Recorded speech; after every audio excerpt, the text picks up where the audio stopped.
Hello everyone, welcome to Broadview. My name is Joseph. On March 20th, 2021, Russian media exposed amazing news. On March 19th, on the platform of the old Kachalov Street station in Moscow, where bustling passengers are waiting for the arrival of the train, suddenly, a young man appeared on the rails in the track floor. His attire was pretty different, carrying a military backpack, wearing a Bujoni hat. He was wearing a long military tweed coat.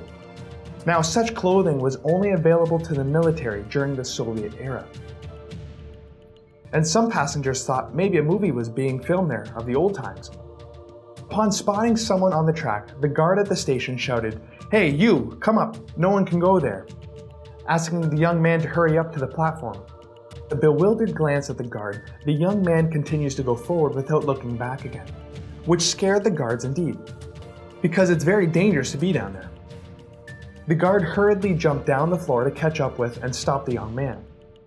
With the help of some passengers on the platform, the young man was pulled up, and many passengers took photos of the bizarre scene with their phones. Now, according to eyewitnesses at the scene, the young man presented his Red Army soldier card issued in 1930, saying he was lost with the troops, to hurry to find the troops back. Media reports say the young man was suspected of being a time traveler, but was finally forced to seek medical attention, while his true origins are still under investigation. After reading this report, do you think this young man is a time traveler or someone suffering with mental illness? Much like the soldier who got lost with his troop and ended up in a psychiatric hospital recently in Moscow, there had been another time traveler who suddenly appeared wandering lost on a street in Kiev, the capital of Ukraine. And this was on April 23, 2006. Like the young Red Army man, this was also a young man. He was also wearing quite new but strange clothes made in an older time era, with a brand new camera in his hand, looking rather bewildered at where he was. Being disoriented, he asked help from the policeman, who was shocked to see that the legitimate ID card the young man produced to him was completely different from the regular Ukrainian ID card in 2006. The ID showed the year of birth of the holder as 1932 and the date of issue as 1956. The name of the ID holder was Sergei Ponomarenko. "Where are you from? How old are you?" the policeman asked. "I'm from Kiev, 25 years old." "Isn't this the Kiev from 1958? answered the young man suspiciously. "Come with me." As you'd imagine, the cops became alerted, and so they treated him like he was insane. He was arrested and taken to a psychiatric clinic in Kiev. One of the most famous Ukrainian psychiatrists, Pavlo Kachalov, investigated Sergei. Initially, Kachalov also thought the young man to be struggling with mental illness, but as he came into more and more contact with Sergei, he finally concluded that the young man was not lying. Sergei told the doctor that he was walking around town with his camera when he saw a bell-shaped UFO. But when he raised the camera and pressed the shutter, he found himself being teleported to a completely strange environment. And he didn't know what had happened. He asked the doctor to check the film in his camera to see if what he said was true. The doctor had some doubts about what Sergei said, but what made the doctor feel strange was that when he started talking to Sergei, he found that his watch stopped running. Even the clock on the wall stopped, and they all stopped at the time of 12:32. But the more bizarre was yet to come. After the photos were developed, it turned out that what Sergei said was true. Not only did the photos show the time print as 1958, but the street scenes taken were also of Kiev in the 1950s. And there was indeed a photo of a bell-shaped UFO, as well as a photo of Sergei himself, and a photo of Sergei with his girlfriend. However, when the doctor and the photography expert again returned to the room where Sergei had been staying, they found that he had disappeared, which was hard to believe as the only way out was always watched and the windows in the room had bars. It was impossible to escape. The security camera had only captured the young man entering the room, but not his getting out of the room. Did he simply evaporate from this world? Now, the story doesn't end there though. Later, the authorities tried to locate Sergei's girlfriend, Valentina, according to the photos, and they finally identified her. The Valentina who opened the door turned out to be a beautiful 74-year-old woman. Valentina was also surprised at how the police had those photos of her. When she took out her collection of the old photos, the policeman found that Sergei and her old photos were the same person captured on the street. But Valentina then said something even more jaw-dropping. She said that Sergei did disappear briefly in 1958, but then reappeared and came back and told her about all these incredible things in the future, such as a magical appliance that cooks food in 10 minutes, and he called it a microwave oven. Sergei was also invited to talk on television about the future of the world 40 years later, and investigators found from the National Archives a transcript of a 1960 Kiev radio recording in which he did mention technologies such as microwave ovens, cell phones, and artificial hearts. The fact that Sergei was speaking about artificial hearts in 1960 shocked the expert team of investigation, because the special medical terms he used in his talk were the same as what we use today. But 50 years back in the Soviet era, even doctors had never heard of these new medical terms. From the 2006 video, it was perfectly verified that Sergei, who had apparently traveled from 1958 to 2006, when sitting outside the doctor's office before a meeting with Dr. Kachalov, had observed the medical staff using a microwave oven. He was reading a magazine article about artificial hearts, and he asked the medical staff several things about cell phones. Therefore, the investigators speculated that Sergei could have brought the information he got in 2006 back to the 1950s in the former Soviet Union. This evidence gives credence to the fact that Sergei traveled back in time. Valentina said she lived with Sergei for more than a decade before he disappeared again in 1978, and he hasn't been seen again since. The earliest report of the Sergei story was a Ukrainian documentary titled Time Travel, and the investigation team included a PhD in psychology, an academic in physical sciences, and police officers and other eyewitnesses, with video recordings, radio-audio recordings, and photographic evidence.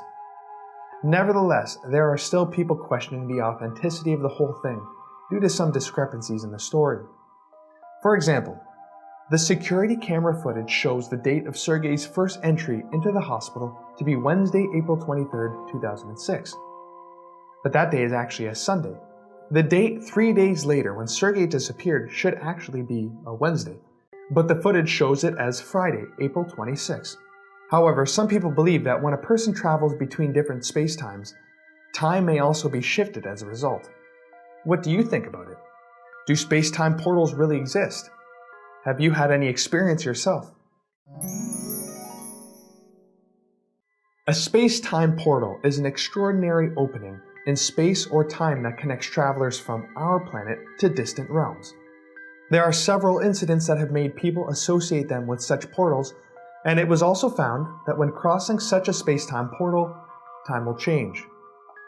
For example, on January 26, 1995, humankind seemed to have experienced a time portal opening in Antarctica.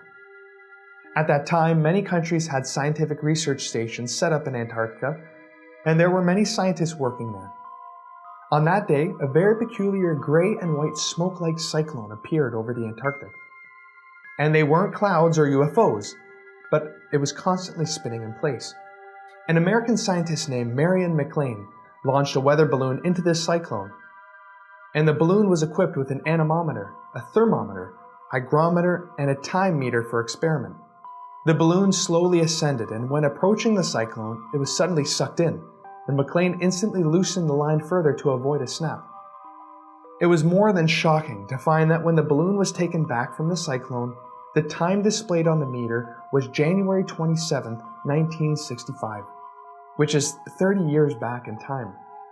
To make sure that there was nothing wrong with the time meter itself, McLean tried 6 more launches and found that the time meter always read the same old date, January 27, 1965. McLean immediately reported the incredible finding to the White House, and the White House immediately sent a number of scientists, along with agents from the CIA and FBI, to the Antarctic for further investigation and research. However, when the team arrived in Antarctica, the cyclone obviously disappeared. It was said that there are official records and scientists' endorsements for the whole incident. Now, on December 9, 2019, a space-time portal was reported to appear in the sky in Norway, near the Earth's North Pole, for 12 minutes. While some suspected the released photo of the incident was a retouched fake image, Others thought it was a cyclone generated by Russian missiles being launched that day. But later Russian officials clarified that no missile was launched at all. So what may a space-time portal look like?